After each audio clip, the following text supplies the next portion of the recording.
Now the rest of this build ends up being primarily just going up in Bard. Now we could, again, we could go 2 more levels of Warlock. If we went 2 more levels of Warlock, we could get Eldritch Smite, which would allow us, whenever we get a critical, to throw an Eldritch Smite on there, which would add 48 to our base weapon damage, or 8d8 to critical damage. And we could basically do that on demand. Because we have so many regular spells, we could just use our pack spells only for that. Furthermore, we could get things like Cloak of Flies that are constantly increasing damage to anyone who's in melee with us. But that is very much a weapon-focused way to go. And there's nothing wrong with that. If that's the way you want to go with this character, this is the point, where you're going to go back to Hexblade, you're going to take it for another 2 levels, you're going to grab Eldritch Smite for sure, and probably switch Misty Visions for Cloak of Flies, and then that's going to really improve your weapon use. However, if you do that, and you're thinking eventually you're going to get to 20th level, that means no 9th level spells for you. Because I'm thinking that this is a build I want to take to 20th level, I pretty much have to go Bard now, because you want those 9th level spells. Foresight is waiting for us. Another thing to point out about this level is, at this point, our inspiration dice have also gone to a D10. So every time we use a Blade Flourish, we are also increasing our damage with that Blade Flourish. And keep in mind, if we want to, we can still use those as regular inspiration as well. We have so many choices. And because that inspiration comes from one pool and the spells come from another pool, although this is a character that uses expendable resources, we have just tons of expendable resources to draw from. If we run out of those Blade Flourishes, then we can switch to spell use with ease. So our strategy in combat actually doesn't change much as we go up in level. I mean, eventually we're going to get D12s on our Blade Flourishes, which is nice. But ultimately, we're not really changing things up all that much unless you go ahead and take 2 more levels of Warlock. But if we're just going to continue up in Bard now, this character will become a little stronger in spells and in weapon use. Still going to be good in weapon use, so that you can still absolutely use weapons whenever you want, especially if you're concentrating on something else. So you concentrate on one spell, and then you're going to use your weapons with your actions. Now these choices are going to seem pretty familiar because I've just done a Valor Bard build. So we're going to go take this Bard up to level 17. The spell selections are probably going to end up being almost identical. So I'm going to jump it up by 2 levels. We're going to go pretty quick here because really, for the most part, this is just spell selections now. And you've seen these spell selections before. We get an additional cantrip. I'm going to take the Friends cantrip. I've mentioned that one before. And we're going to get a 6th level spell, and I'm going to take Mass Suggestion, and I've mentioned that one before. Mass Suggestion, however, requires just me talk about it a little bit more because it's so good. No concentration. We're selecting up to 12 individuals. We just need to make a reasonable suggestion to them. They all have to make a saving throw. Lots of them are going to fail, and then they're affected for 24 hours. They don't even get additional saving throws. Just tell them to run away, and 60% of them will run away, and they will not come back. Also at 12th level, we're going to get a feat. Now, I'm really not all that concerned about concentration saves. I mean, I've got Warcaster. I'm also got an amazing defense. I've got Defensive Flourish. I probably have Mirror Images. I have the Shield spell. I'm not going to get hit very often. I'm not going to be making a lot of concentration saves. And when I do, they're going to be with advantage. So concentration is probably okay. And this character is not entirely dependent on spells anyways. So even if concentration falls, I'm still reasonably effective with my weapons.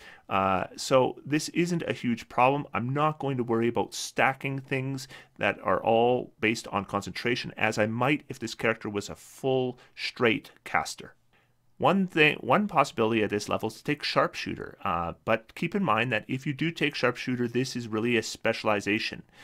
You are then going to be much better off doing ranged combat than melee combat. That's not bad. I mean, you just become a ranged character and you're a good one. But if you really want to continue the whole jack of all trades idea, where you're going to just be I used to call it a switch hitter, somebody who can go between the melee weapons to the ranged weapons with ease and be effective with each of them, we're probably not going to want to pick a feat that specializes in one or the other. So the feat I'm going to take is Inspiring Leader. I'm a charisma-based character. This is an obvious pick for me.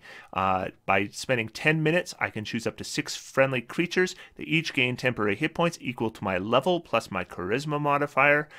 So that is a lot of temporary hit points. I can provide it several times a day, which is just going to add up to be a massive amount of hit points. This is by far the best way to deliver temporary hit points in the game. Far exceeds any other method of temporary hit point gaining. And if you think about it, hit points are really the only thing we're not amazing at. We've been using D8 hit points all this time on a 14 constitution, which isn't bad. Our hit points are okay, but then adding this on top of that, now that area is strong too. So we're going to jump up to level 14, and this is actually a pretty big level for us when it comes to our martial abilities, and that's because we get Master's Flourish. This is the capstone for the College of Swords Bard, and it's a terrific ability. Starting at 14th level, whenever we use a Blade Flourish option, you can roll a d6 and use it instead of expending a Bardic Inspiration die. That means every attack now, every single attack you make is a Blade Flourish. It could be any of them. You could just do the defensive one twice and just take the better result for your armor class. But you should just, every time you attack now, every time you use a weapon, it's a flourish. Now, do you want to use your regular inspiration dice for flourishes? Sometimes. I mean, our regular inspiration dice is about to jump to a D12 next level. So that's a lot more than a D6. But remember, you can use that inspiration for inspiration. So maybe that's now where you want to use it, is you're going to give inspiration to all your allies. They get the additional D10 or D12 in another level. So you get done this mass buff.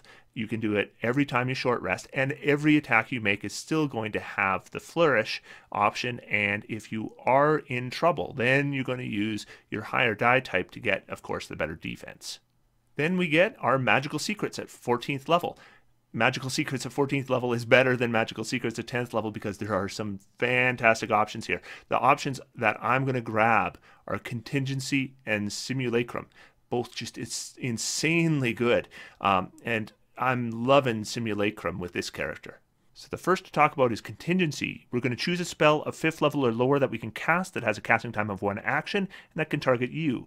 You can cast that spell called the Contingent spell as part of a casting contingency. Expending spell slots for both, this is done way ahead of time. And both contingent spells don't come into effect. Instead, it takes effect when a circumstance occurs.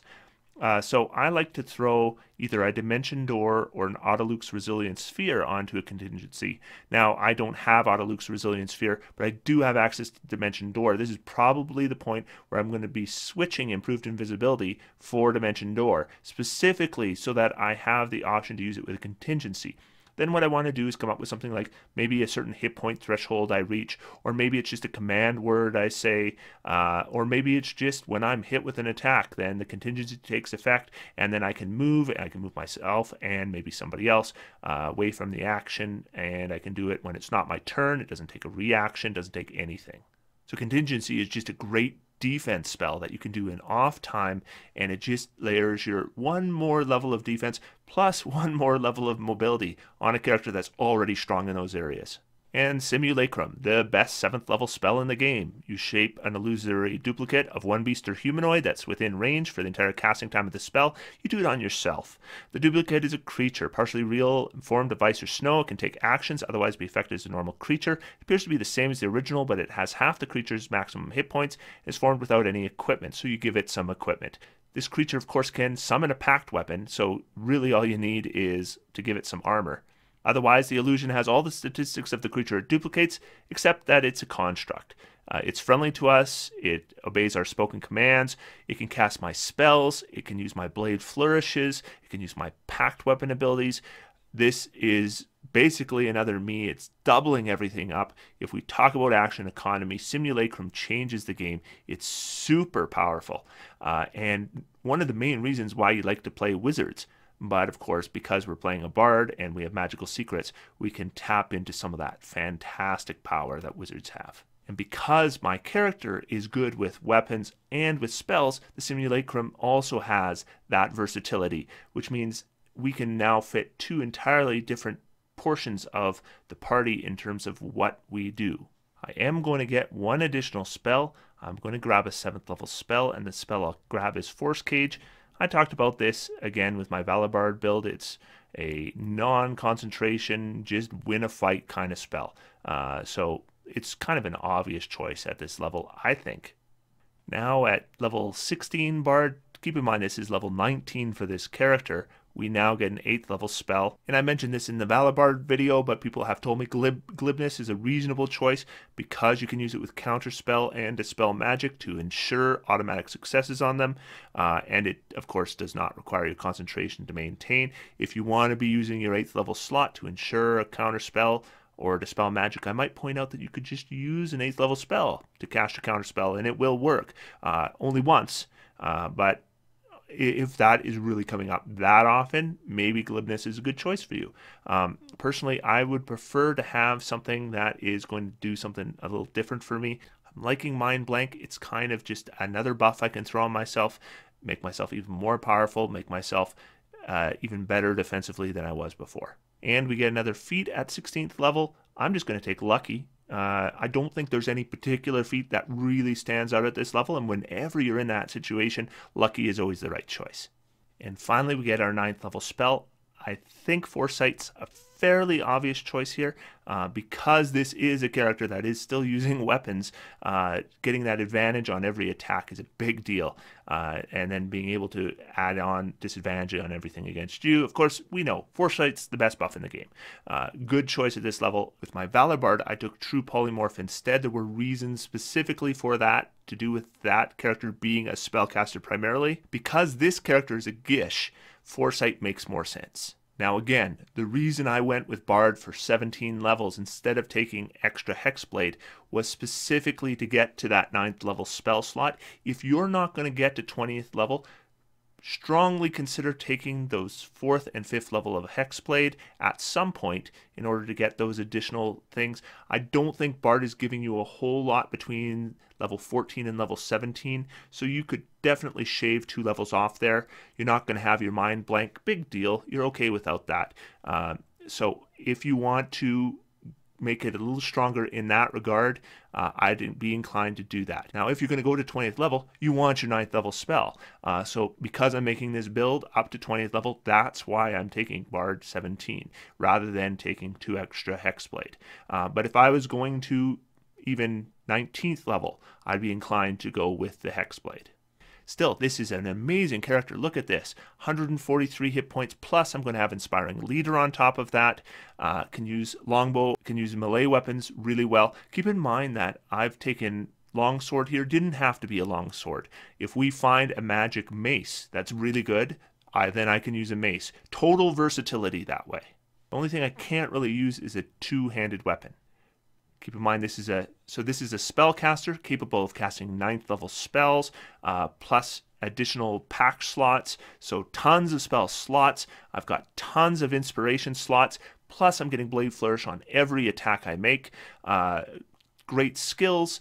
This just kind of covers all the bases, right? And we can modify this. Depending on what you have in your party, you can modify your spell choices too. So this can just fill any slot you need. You need a ranged character, this is your bow user. You need a healer, remember you're a bard, you can take Healing Word, you can take all kinds of healing spells. Plus you could choose from your magical secrets, additional healing spells. You could choose the spell Heal, it was one of your 14th level magical secrets. You can have a great armor class, you can have good skills, you have Jack of all trades affecting all kinds of things. This character kind of hits it on every level. That's why I'm such in love with this particular build. Yes, I could make a sorcerer paladin who does more damage with a weapon. This is not the ultimate damage you can do with a weapon, but the damage here is reasonable. This is decent damage with a weapon. This is good enough damage with a weapon to justify using a weapon. And the fact that the hits with the weapon is also providing defense or mobility means that we are getting more out of this as well than just damage. The College of Swords Bard really has a lot in common with the Battle Master fighter in that we're adding a little bit of damage with our extra ability, but it's also about the secondary effects that it is providing. So I think that kind of covers it. Again, this is my favorite character build. I currently am using a character that is working on this build right now. Currently I am level 10, so I've got 7 levels of Bard, I've got 3 levels of Hexblade.